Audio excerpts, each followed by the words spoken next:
Gente, eu tô com conjuntivite no meu olho direito, tá espelhado, mas é o meu olho direito esse aqui, acreditem. É, então não pude trabalhar hoje, eu resolvi vir aqui no Instagram falar com vocês sobre história do Brasil e etc, né?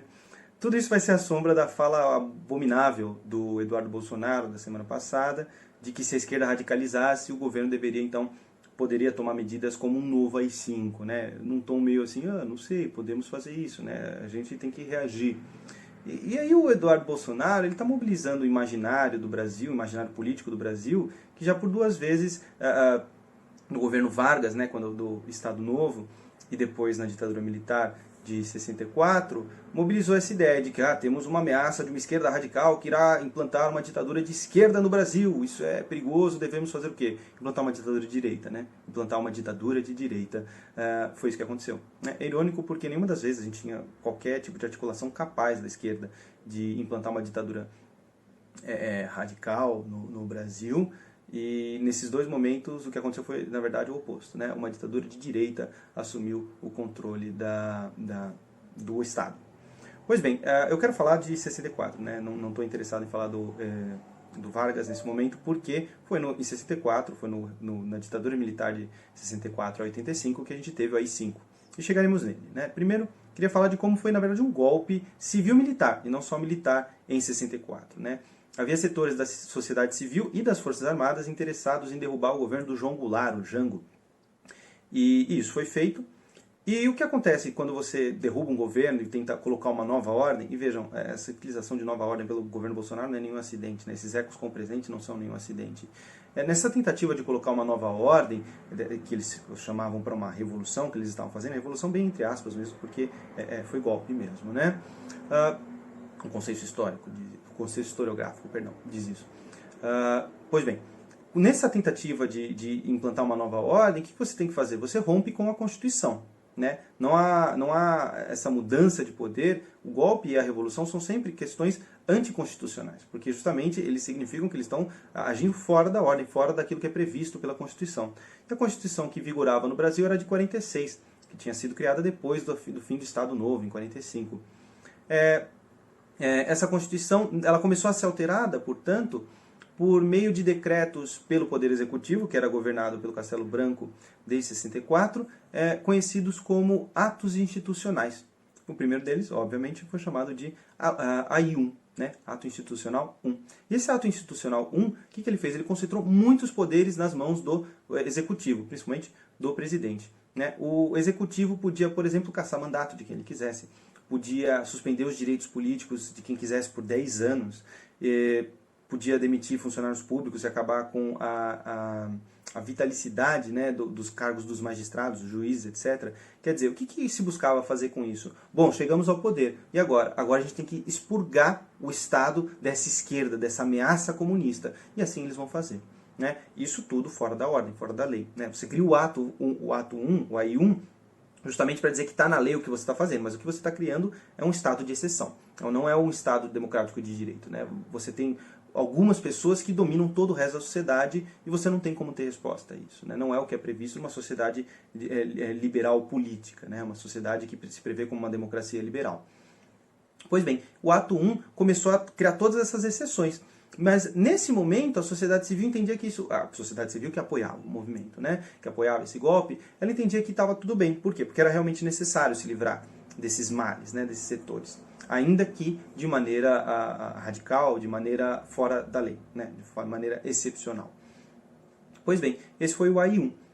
E aí começou todo um movimento até o AI-5 em que a sociedade civil começou a perceber que, na verdade, esses caras não iam limpar o Estado da esquerda para colocar os civis de volta no poder. Era um projeto de poder militar, era um projeto de poder das Forças Armadas. Isso foi se construindo, por exemplo, com o AI-2.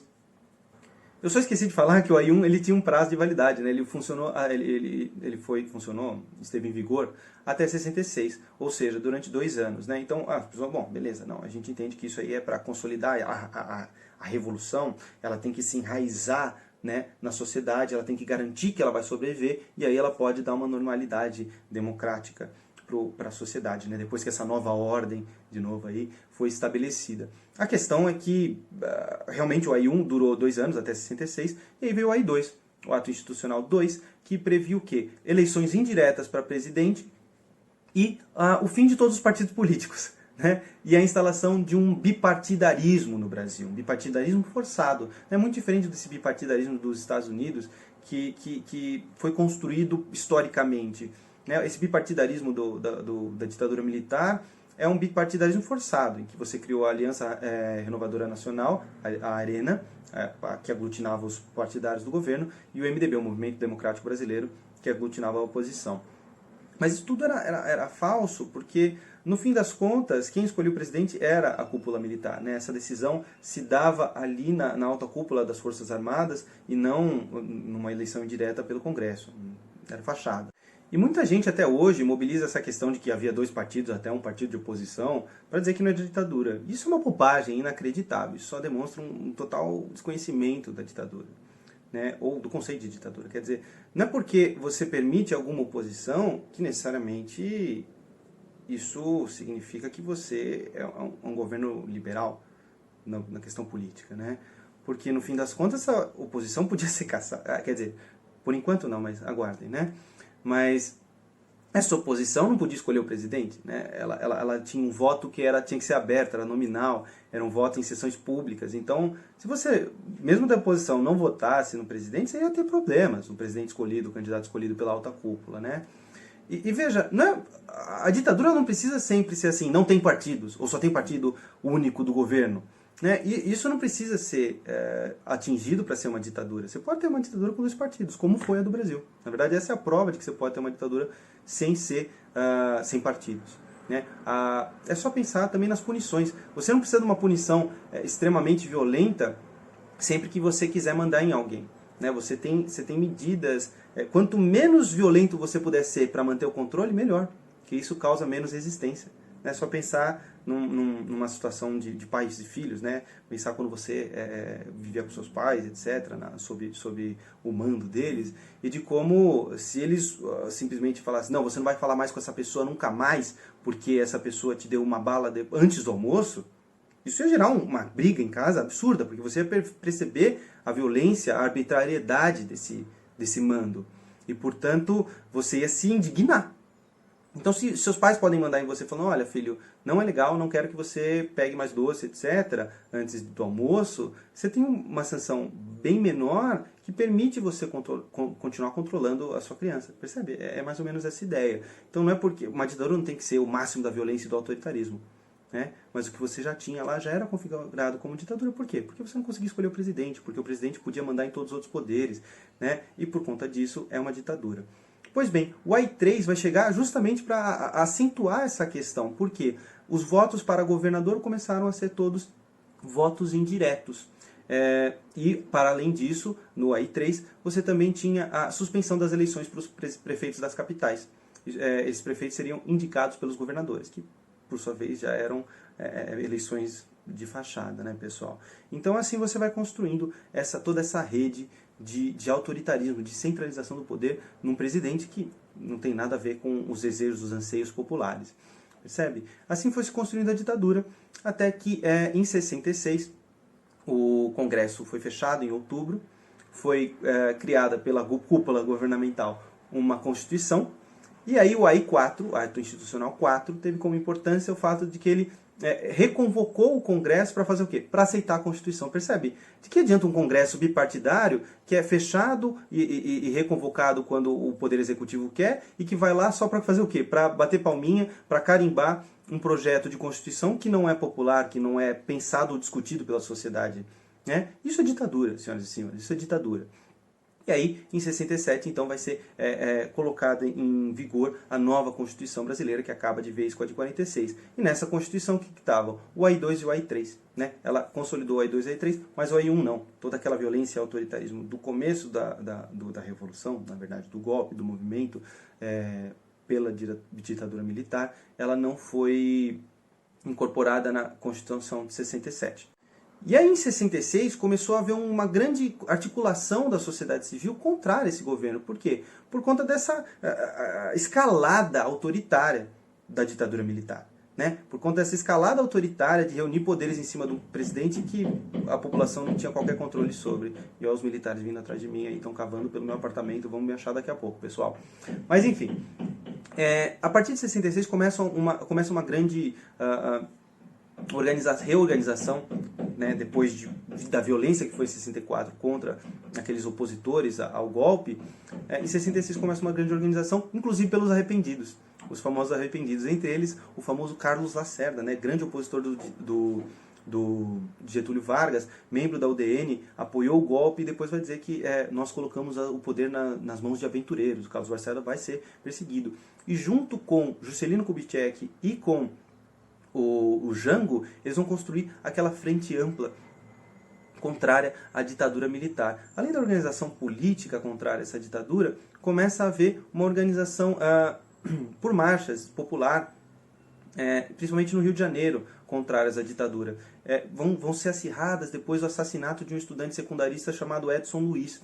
Ele vai ser morto com um tiro a queima-roupa por um PM numa manifestação contra a má qualidade dos alimentos e um bandejão do calabouço lá no Rio de Janeiro. E ele vai ser assassinado, e isso vai levar a passeatas cada vez maiores, até a famosa passeata dos 100 mil, que vai levar 100 mil nas ruas, entre eles Chico Buarque e Caetano Veloso.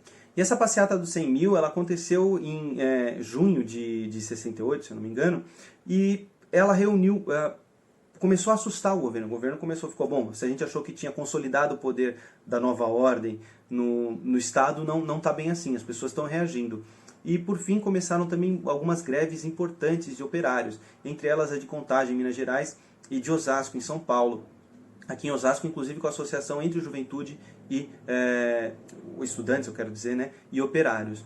Isso tudo foi escalando, e o governo militar teve que ir por tudo ou nada. Ele tinha duas opções: ou ele moderava esse autoritarismo, essa centralização de poder no poder executivo, ou ele simplesmente dobrava a aposta. E o que ele fez foi dobrar a aposta, né? Em 68, ao final de 68, em dezembro, foi baixado, né, decretado o famigerado, melhor falar, né, o AI-5, Ato Institucional 5. Por que ele era tão terrível? Primeiro eu quero contar o contexto, o estopim do AI-5, porque ele é maravilhoso. Ele é maravilhoso porque ele mostra o poder que tem o deboche, a ridicularização para essas pessoas do alto comando, da alta burocracia, do alto exército. A gente teve um episódio dessa semana ainda do STF, em que o Marco Aurélio Mello ficou indignado que uma advogada se referiu ao STF como vocês e não como Vossa Excelência, né? A Simpaf é ridícula, né? E é por isso que a ridicularização dói tanto para esses caras. Bom, fiquem sabendo.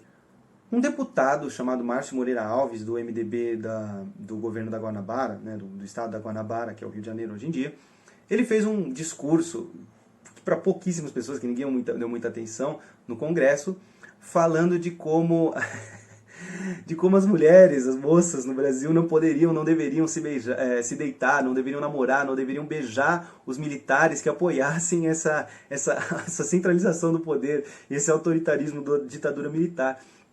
E isso foi irrelevante, mas esse discurso ele foi panfletado nos quartéis, e isso ofendeu demais as Forças Armadas, demais. E aí o que aconteceu? O Costa e Silva, que era o presidente já nessa época, depois da morte do Castelo Branco, o Costa e Silva foi lá e pediu autorização para o Congresso para cassar o mandato do Moreira Alves, e o Congresso, surpreendentemente, negou o pedido, né? Negou a ação do Costa e Silva, e isso gerou um constrangimento, gerou uma disputa entre Congresso e presidência. E aí o que aconteceu? O Congresso, então, em 13 de dezembro de 1968, foi surpreendido com a resposta do Alto Poder Executivo da Cúpula das Forças Armadas com o decreto do Ato Institucional 5.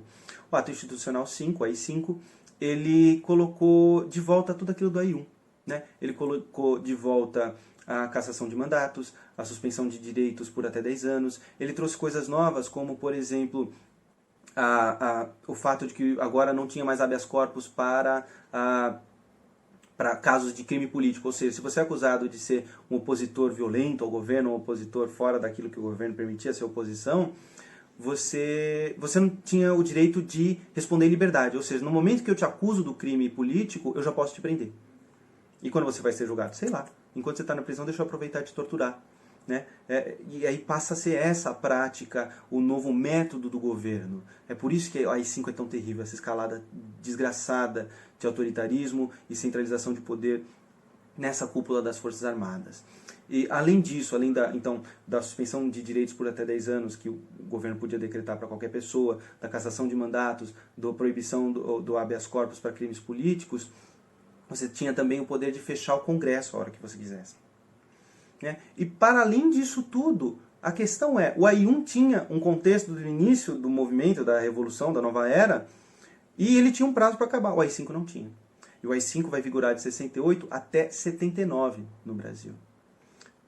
E por isso, e esse vai ser o período mais terrível da ditadura militar. São 11 anos de método de perseguição política, de tortura, de desgraçar a vida política e de acabar com a mobilização política. Você proíbe a mobilização política das pessoas. E aí muita gente, às vezes, alunos perguntam, mas como assim? O Brasil foi uma ditadura totalitária? E eu falo não.